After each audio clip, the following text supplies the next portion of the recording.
This podcast is sponsored by nobody. Hey dudes, welcome to Splat from the Past, the only 80s themed horror and sci-fi show where things can get totally radical. Now today I will be welcoming back my good friend Sharron Shayne. She was on the show last summer.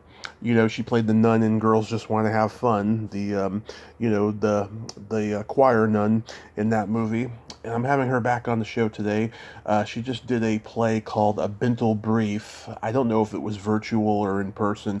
It was just, earlier this summer. And I guess springtime, we're going to talk about that. And I found out she just did a horror comedy called Keeping Company. And I'm going to ask her about that. And then whatever else I can think of as we go along. And it's going to be great. Sharon's a sweet, awesome lady, and I love talking to her.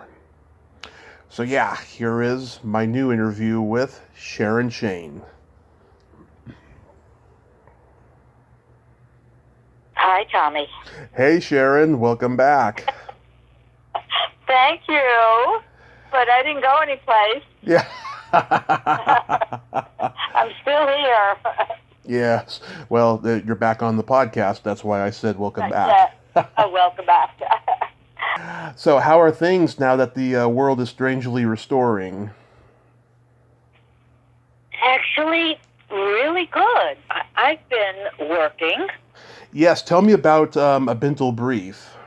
Oh, Tommy, that is so fabulous. It just came about. You know, I'm a member of several different theater companies. I'm a member of Rogue Machine, Pacific Resident Theater, Theater 40, and the Actor Studio. Uh-huh. So, in Pacific Resident Theater, which is a theater company based in Venice, and it's run by Marilyn Fox, who's the artistic director. Right. Orson Bean and Allie Mills were very, very active in it and put a lot of money into it. And poor Orson, as I'm sure you're aware, passed away horribly several months ago. Yeah. But Allie, anyway, Marilyn called me some months ago and said, I want you to be a part of this, and you'll learn more about it. And it was a director from New York named Carol Russoff. Has some theater companies in New York, directed a lot of shows. She did this in honor of her late husband. There was a Yiddish newspaper, very, very famous, called the Jewish Daily Forward. Right. Out of New York, and it started in the late 1800s, and it was on the Lower East Side, where I am from.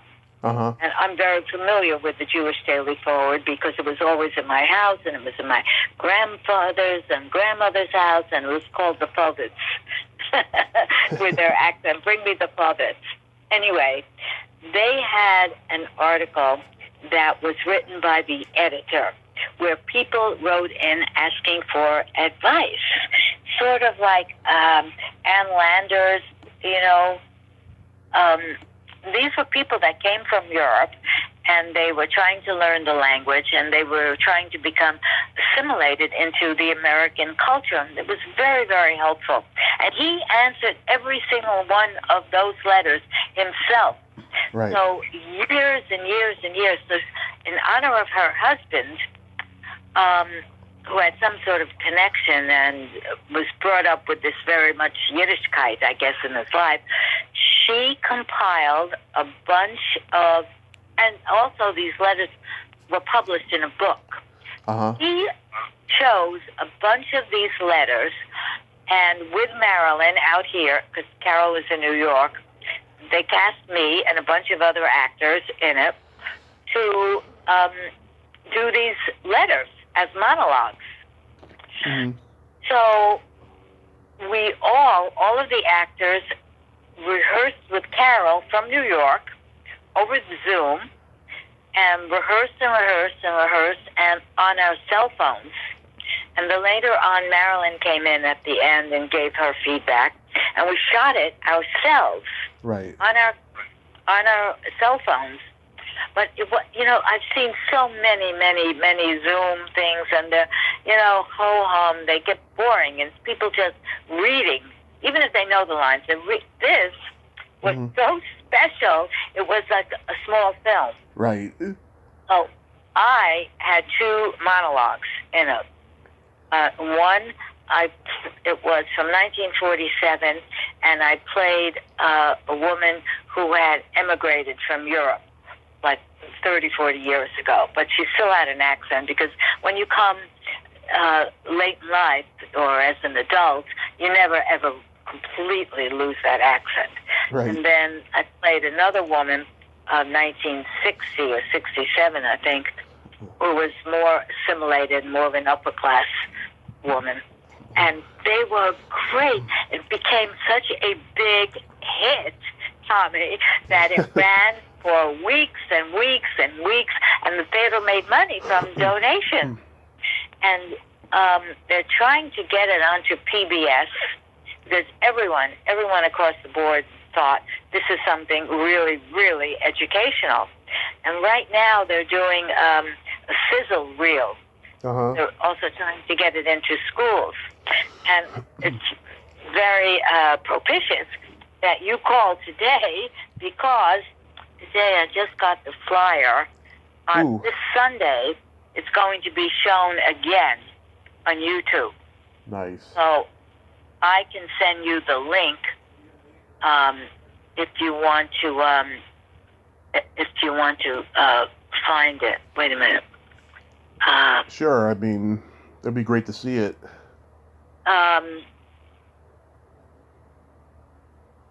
Yeah, I was just looking for my friend's podcast. I can't find it, but so this it's about an hour long, or 90 minutes. You don't have to watch the whole thing. I also have my clips, my 2 monologues in a separate clip, which I can also send you separately if you wanted to look at them. And one is about 3.5 minutes, and one is about 2.5 minutes long. Okay. But the work was so wonderful. I was so proud of it. Everyone did such a fabulous job. And to think that we all shot it ourselves on our cell phone, came out like a great little documentary movie. It was just a fabulous experience. Wow. And work long distance with Carol was wonderful. Wonderful. What can I say? Yeah. You know, so now they're going to do a sequel, because we've had such good luck. Nice. And I guess they'll pick other letters, and they'd like me to be a part of it. So I'm really happy about that. Really happy. That was the big thing. But then I've just been really busy. I shot 2 short films. Right. One is called See You at Sunrise, which I play, and I think I posted up, no, I know I did. I posted a picture on Instagram, which I played like a 1940s waitress. Right. And it was shot by a director named Andy Nahr. Young German woman. Adored her. Just wonderful. Real beautiful, beautiful, tender, lovely, lovely story. So that was great. We shot in Palmdale. Well, where are you located, Tom? Redding, California. It's north. Yeah. So Palmdale is like, it's a high desert.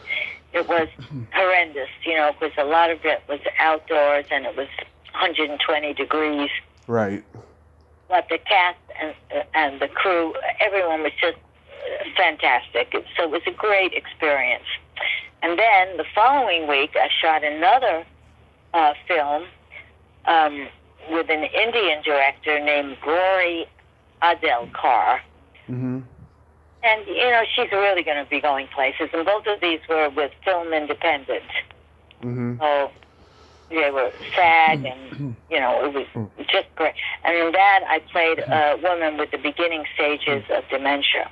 Right. So that I'm a little nervous about, because although I trust the director, she would not let me wear a stitch of makeup. Any reason why? Nothing. She just wanted me to be natural. I guess she didn't want me to look too good or too glamorous or too attractive. I don't know. Yeah. And we went back and forth about it, and what can I say? I have to trust the director, so I did. But I think that some of the scenes come out tastefully because, I had to go into a bathtub and out of the bathtub, and I had a caregiver. But I shot it with a woman. You might want to talk to her. Also, I'll give you her name. I don't know. I'm very selective with who I talk to these days if I'm not familiar with them. I had a bad experience. I had a stalker back in March. Somebody that I interviewed, and so I'm kind of on the deep defense about it. Plus, I got like a whole list going all the way into next year, in the middle of next year, and I shall had see. the mute button on for a second because I held it too close to my ear, so I didn't hear what you said. Oh, okay. So I'm very selective with people that I interview now if I'm not familiar with them. I had a stalker back in March, and it was very, very disturbing and scary, And plus, I got a long list going all the way until next year, and stuff. So it would be, I would have to just, look at everything, and see if I really wanted to talk to a person that I'm not familiar with now. Oh, I totally understand. Yeah. Well, I feel very complimented that you called me back. So there. But I'll just tell you a little bit about her, and Okay. I'll stop. Okay. She was a big star in the Philippines. Big star. Nice. She produced her own television shows. Her mother was a big, big producer. And I don't know the name of the shows, but soap operas or episodics, I don't know. And now she's here. So, and she was lovely to work with. Nice. So we will remain friends. And you can look her up. Her name is Princess Punzlian. Punzlian. Princess Punzlian. Yeah. Okay. I'll check her out. Yeah, but anyway, she played my caregiver. Nice. In the movie, so it was just the two of us. Is she young? Is she young? She's middle-aged. Oh, okay. Okay. Mm-hmm. Yeah, I don't know. Maybe she's 40, 50, 40s, 50. Yeah. Just a little girl, and she was a terrific woman. So, and now I'm scheduled to do another movie in about a week or two, and I don't know anything about it. My manager got it for me, so it's a very small part, and I didn't have to audition for it. Right. I already put it on my resume. And I can't remember the name of it. Well, I'll tell you. I'll look for my resume while we speak. Someplace here. My desk. Well, I was looking at your IMDb, and I noticed you did a horror comedy called Keeping Company. Yeah. Oh my God, that has gotten into so many festivals and won so many awards. Really? Yes. Did you see it? I didn't see. I just saw it on your IMDb, and I love horror, so I wanted to ask about it. Oh my God, it's great. Oh, watch it if you can. I will. Well, it's got into a lot of festivals, won a lot of awards, and I was so pleased. Now I have a really small part in it, but it's really memorable. It's memorable, and everyone. And these guys, I've worked for them in 3 films now, and I just did, I forgot about that, an underwear commercial that they produced for Culprit underwear. Okay. It's for men. Yeah. And they have a very, very, very funny website, very funny line. Their underwear is very unusual and humorous. Nice. And they just hired, so I've worked for them for 3 films, and they just call me. I don't have to audition. But this film, Keeping Company, is so good. You'll love it. Nice. Really weird. I'll check it out. Every actor is great. Is it on like Amazon Prime or any of that? God, I don't know. I'm going to call the director or the producer today to get a copy because I must put that on my reel. Yeah. I don't know. Let's look it up. I saw it when they sent me, the notice that it was going into all of these festivals and to vote and things like that. Nice. So when you did a Bintel Brief, were there any other actors of note that were involved in the production? Yes. Nancy. Let me just bring this up before I answer that question. Okay. SF Indie Fest. Oh, that was where I had to order it to watch the movie. Mm-hmm. Keeping Company. So that's not it. I don't know. I can check it out because I am going to call the producer today and I can let you know. But I'll run some names by you of people that were in the cast and see if you know people. Yeah. You must know Richard Fancy, right? Because yeah, from Seinfeld. From Seinfeld and a lot of other things, and yep. We've worked together many, many times. He always says, "I've been married to you more times than I've been married to my wife." That's a standing joke. So, yeah. Richard Fancy, I think you would know. Yep. Bob Lesser. Oh, I know Bob. Yeah, I've interviewed him. Uh-huh. Yeah. Do you know Bruce Nozick? No. Scott Sheldon. Scott. Oh, yeah, I remember him. Very good actor. I'm going to look at everybody and see. You might know Marwa, Marwa Bernstein. It doesn't sound familiar. Well, she's up and coming. She's younger. Okay. Yeah, I don't know a whole lot of younger actors. Yeah. Mark Adler. Mm-hmm. And then... I don't think... I don't think... That's all that... yeah, that's it. So there are other actors. Joan Chartereau, Lisa Cirincione, Melissa Hoffman, she's been out of the business for a while, and other people that are just beginning. Mm-hmm. That's good, though. Richard Fancy and Bobby Lesser. That's great. Yeah. You can't do any better than those two character actors. I love character actors. I'm a huge advocate for character actors. Oh, good. Well, Robert played the editor of the Bintel Brief.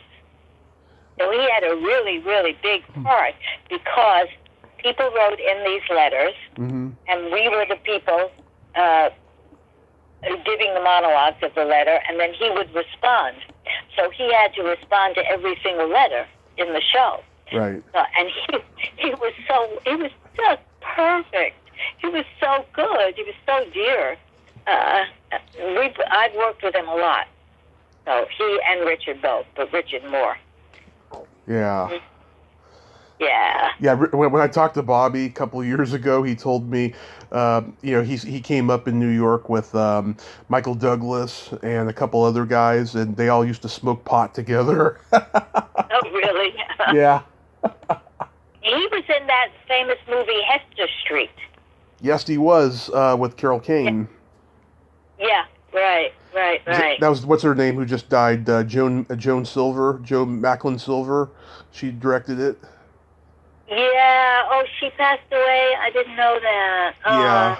I was going to get in touch with her daughter Marissa, who directed a couple movies I like, but I don't know. She's protected by a lot of management, so I just won't even go there. But I think she's a pioneer of cinema, Macklin Silver, because she's coming up in the era when women were starting to direct again, because they had directed in the silent era, and then when talkies came, it was a man's world by that point. Mhm. Yeah. Mhm. Yeah. No, Joan Micklin Silver. She was a big director. Yeah, lots of good stuff she did. Uh-huh. Yeah. Which I wanted to ask you, I talk to a lot of older actresses, and we have wonderful podcast conversations about growing up during the transition times of the sexual revolution of the 60s. And Uh-huh. I was curious to know, Sharon, I mean, growing up Jewish in New York during that time, how was your experience during that time? Okay. How was my experience growing up in New York on the Lower East Side during which time? During the sexual revolution. Which would be what years? In the Sir? 60s, when, the pill was starting to come out, and, birth control, Oh. and of course Playboy was becoming hot. Yeah. Yeah. Yeah. Uh, It was a crazy time. growing up on the Lower East Side, it was a very kind of protected neighborhood, even though it was a ghetto neighborhood. Right. Where I lived was the Jewish neighborhood, but right on the outskirts was Little Italy. And growing up, a lot of my boyfriends were in the mafia. Oh, yeah? Yeah, really, we're in the mafia, and they were, and then the Puerto Rican population started to come in. And interestingly enough, I come from an Orthodox or semi-Orthodox background, but my father was a bookie. Right. And in those days, being a bookie was against the law. So I had a very, very interesting kind of childhood. Yeah. But it was a protected neighborhood. I could come home at 2, 3, and 4 in the morning and never worry. It was safe. It was safe. Nothing could happen. But growing up with the sexual revolution, Mm-hmm. in those days, you were supposed to be a virgin when you got married. Right. And this was my greatest wish. That was what I aspired to. And it was very, very difficult because my best friends were, pardon, I don't mean to be crude, Oh, getting go ahead. laid on the kitchen table. And I didn't know. I did not know. They were having quickies on the kitchen table. Yes, I guess. I didn't know. And then one of them became pregnant Uh-huh. at like 16. Oh my God! Oh God! What a shame! And she had the baby. Right. Beautiful little girl. We all stood by her, and anyway, I did not fulfill my wish. Let me just put it that way. Oh, nice. Yeah, I did not. But and I had several marriages. Mm-hmm. One, the first one, I was only 18 years old. It only lasted 6 weeks, so that didn't count. But I lived with I went back home to live with my parents, Mm-hmm. and I got married again a couple of years later, and that also only lasted about 4 years because he did not want me to be an actress, and all I ever wanted was to be an actor. Right. My parents didn't want me to be an actor, and my second husband didn't want me to be although he was a personal manager. That's how I got the name Shayne. Okay. It's not my birth name. My birth name was Sussman. Mm-hmm. So, anyway, but I could say I took the pill when I was getting divorced from my second husband, but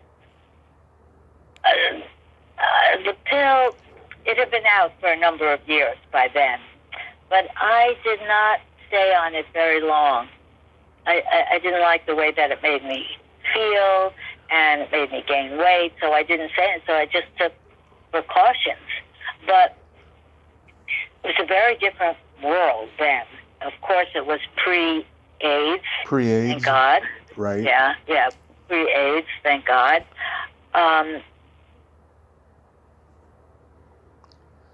it was during the period of the hippies, Yeah. there was all of this free love. So we practiced a lot of free love, without being too specific. That's what it was like. We practiced a lot of free love, Yeah. I wouldn't say that it was, non-discriminatory for me, for myself anyway. I always had a boyfriend or a husband. Yeah. And, yeah. And then later on, I lived with a couple of men, and I stayed in New York until 1983. Okay. I did a Broadway show there. Then I started to do a lot of off-Broadway, and off-Broadway, a lot. Right. And the show that I did in New York, that was a great, dramatic, very heavily emotional part, called The Healers. And, we spoke about Scott Reiniger. Right.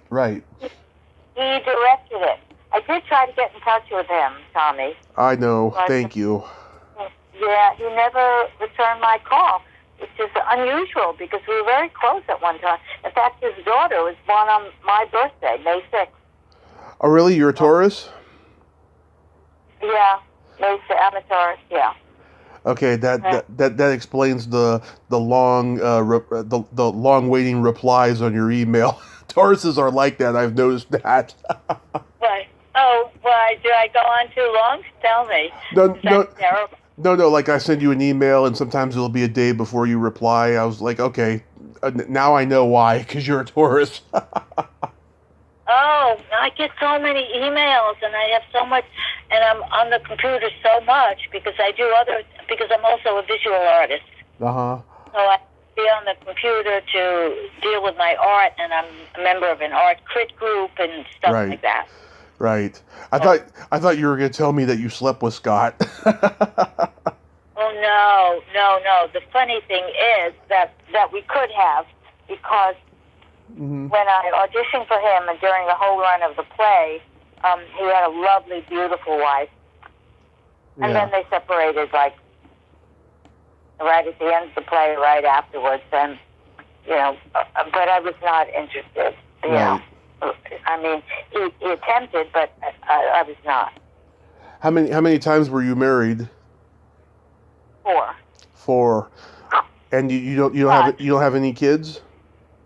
I do not, but the last one was the one true marriage, and I think I told you about him. I was married to a film director, passed away.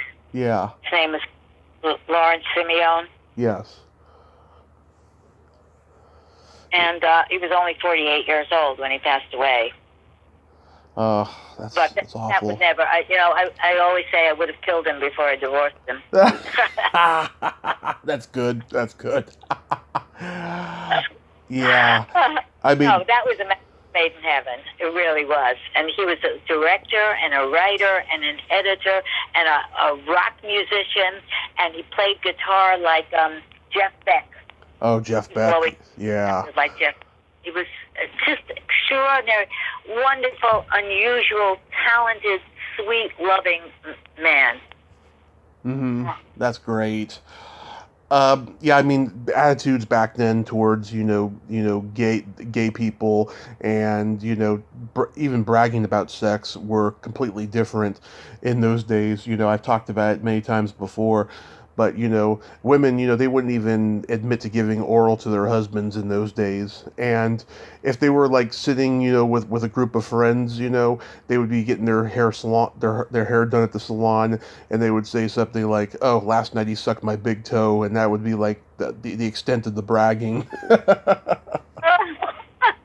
I never heard that. No. Yeah. I didn't talk about it with women.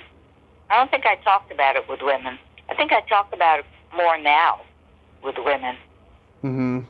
Yeah, I mean it's a completely different world now. But like I had this one guest tell me, she had gay friends in the theater in New York, and they were in the closet, and there was one guy, he was supposed to go to the movies with her, right? But he was a half an hour late because he saw this cute dog, and the owner happened to be gay, and the two of them talked, and then they went into his apartment, had a quickie, and then he showed up late to go to the movie. you know. Yeah, I guess that's a lot. Unfortunately, that's how so many people got in trouble because it was so, you know, indiscriminate, and you didn't know who you were sleeping with. Exactly. I had a number of very, very close friends who passed away from AIDS. Yeah. It's terrible, terrible disease. You would think they'd find a cure by now, you know. It's Yeah. it's awful. Well, So at least it's under control. at least it's Right? under control now. Yeah. Yeah. So is there another play you're going to do next? Well, funny you should ask, because I did a reading of a play Mhm. just before COVID Right. at Theater 40 called Damaged Goods. Okay. And the right name is Don Kellen, Kellin. Okay. And nothing ever happened with the reading, but it was a lovely, beautiful play. And just recently, my friend, you know Jack Heller, Heller, I know who he is. Yeah. Yeah. So he is a friend of mine from the studio, and he called me and said, I just read a play that's perfect for you. It's so perfect. I want to send it to you. I want you to meet the writer, blah, blah. And as he's talking, I said, Jack, this sounds really, really familiar. I think I did this play. And it turned out to be the same play that I did the reading of. So, Theater 40 was going to do it, then they didn't want to do it, and it turned out, it fizzled out. So it turned out to be that play. So the writer contacted me, and Bette Midler was interested in doing the play, was going to do the play, and then she didn't want to play someone who was older than her at that time. Right. And it almost got done on Broadway, then it almost got done in England, and I think it had a number of readings in Italy and Spain, I don't know. And the writer went on to write novels. Mm-hmm. Anyway, he's very good friends with Mark Rydell. Oh, yeah. And Mark recently did a fabulous interview. It's on YouTube with the acting studio. It was just wonderful, beautiful interview. And Mark encouraged Don to get the play done. So they contacted me. So I brought it to the attention of Marilyn Fox at PRT. We don't know what's going to happen with that theater because we've been dark since COVID, except for this Bintel Brief, but we haven't been there. But we have 3 spaces, and we're paying rent on all 3 spaces. Right. See, Marilyn Fox is such a mensch that she fought with the board over this. They did not want to pay rent because of COVID, and they could have gotten away with it. And she said, no, we must, because in the 30 years that we've been there, there's 2 landlords with the 3 spaces. They have never raised the rent. Mm-hmm. So it was just, she honorable that she wanted to do that. So we've been paying rent. It's been very expensive. And then the theater needs new air conditioning, needs this and this and that. But we're hoping to do this sizzle reel for Bintel Brief, maybe do another one, and maybe open the doors end of September, beginning October. So she's going to look at this play and see if it's something that would be good for our audience. Nice. I hope that works out for you. It sounds like it's a good play. It's really good for me, and it's a beautiful play. It's about a woman who was a widow, who had a wonderful marriage, and her husband comes back to make some kinds of amends and read the play again. Yeah. And how's the art going? Well, I don't know if this happened last time I spoke to you, but I had a wonderful piece of sculpture that I did not make any money on because I donated it. It was for a good cause, for a benefit. But it was purchased by a wonderful artist and his wife. So I was thrilled. Did I tell you that? I think you did. I can't remember. Yeah. Yeah. But, it's very hard to sell things, and I'm not as aggressive about that part of my life as I am about acting. Right. But it's something that gives me great pleasure. I am in classes. I'm a member of Gallery 825, Mm-hmm. which is for emerging artists, and it's like a co-op. It's not really a co-op, but anyway, I'm lucky to be a part of it. You have to submit a lot of stuff, and with them, I'm a part of this art critique group. Right. But also during COVID, I needed to have a place to. I'm someone that needs discipline of time limits, so I've been taking classes at LACC online. And I start back again, I think the end of August. Wonderful. And what they told us was going to happen was one day online and one day on campus. So with this new variant, I don't know if that's going to change but right now that's the way that it is. Oh, that's glad that you got all of that stuff going on in this crazy time, because I'll tell you, I feel like I'm having cabin fever over here. I want to go on vacation. I want to go out there to LA and see a lot of my guests and have a good time, but I don't know when that's going to happen. Well, how are you? Are you vaccinated? I'm fully vaccinated. I had 2 of them already, and I'm feeling great about it, I mean, I'm helping my mom. She had surgery a couple weeks ago, and she's going to have another one soon. And, is she going to be okay? Oh, yeah. She's okay. She's got a hip problem, and she had something wrong with her. Something was wrong with her heart that it's fixable and all of that. So everything's good overall. Oh, good. Well, that's important. You need to take care of that before anything, right? Right. Yeah. Right. So there's a secret silly game that I like to play with guests, Sharron. I actually wanted to play it with you last time, but I wasn't in a good mental state at that time. So this is a series of silly slumber party questions, just pure fun, no win or lose. And how it works is I ask you the question, you answer it, and then you ask me the exact same question and I answer it, and you can comment on answers. So you ask me the question, yes. Answer. Then I retaliate with the same question. And then I answer. And then? And then I move on to the next one. Oh, but you said I can comment? Yeah, if you want to. You can comment if you want to. Okay. Sharron, are you ticklish? Very much so. Tommy, are you ticklish? Yes, very ticklish. I've been known to hit people in the groin without warning. Okay, well,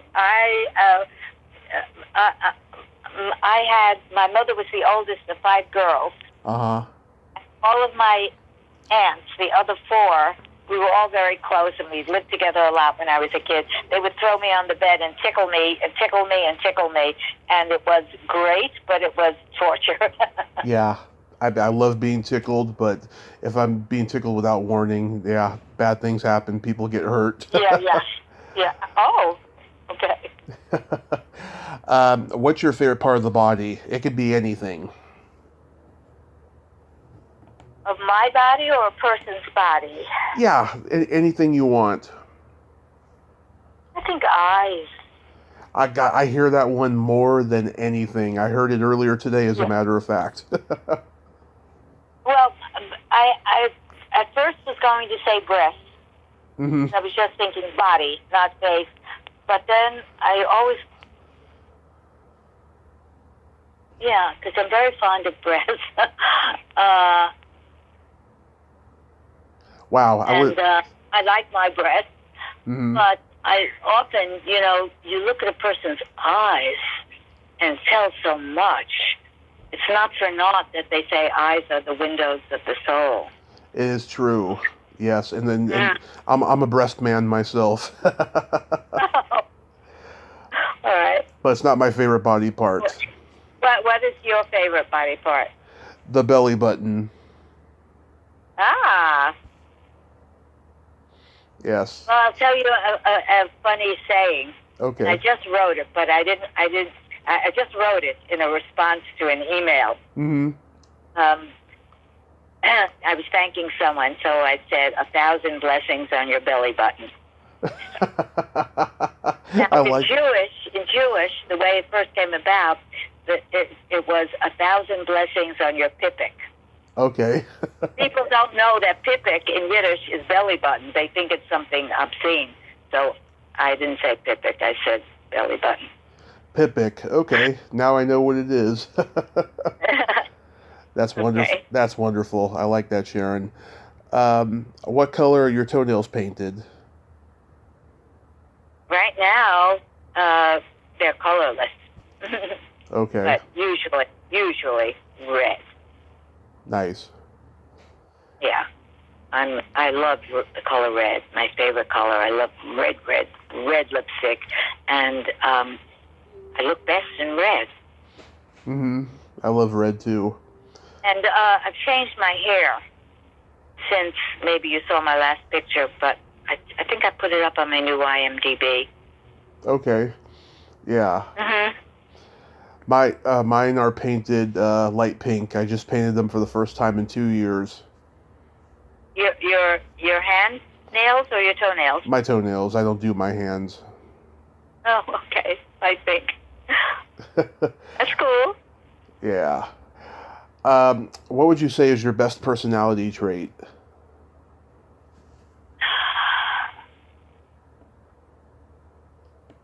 My sincerity or my empathy.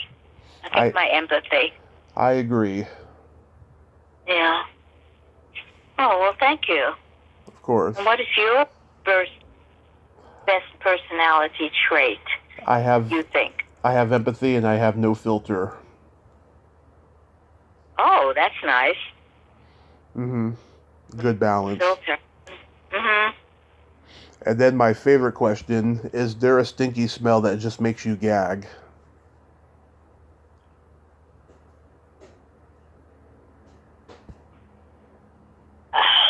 That's a hard one. Smell that just makes you gag. Yeah, is there a smell that just makes you gag? It would be sewerage. Okay. Or I walk my dog with several other neighbors because there's a lot of coyotes in the neighborhood. Not a lot, but coyotes. Yeah. And my dog gets fed raw food, raw, organic, wonderful food. And her poop does not smell. Okay. It's perfectly formed, usually, and doesn't smell. But their dogs, Pretty bad, yeah. Yeah. For me, it's either farts or feet. You know, the classics. Yeah. Okay. I don't have kids, but people with kids can relate. Yeah. Well, they love fart jokes and things like that. Oh yeah, I do too. Well, Sharon, I thank you so much for coming. You. Oh, you're so welcome. All right, stay safe. You too. If you come to LA, get in touch with me. I would love to. Yes, I would love to get in touch with you in LA. Okay, and maybe we can, meet for a glass of seltzer. Okay. Okay. All right. All right, Sharon. Take care. Bye. Bye-bye. Stay safe. Bye. Well, there you have it. Sharron Shayne. Ain't she a sweetheart? What a great lady, huh?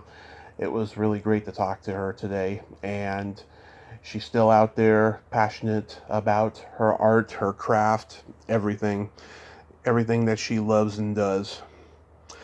Well, but until next time, this is Tommy Throwback Kovac saying there's no shame in living in the past because the present sucks. Later, dudes.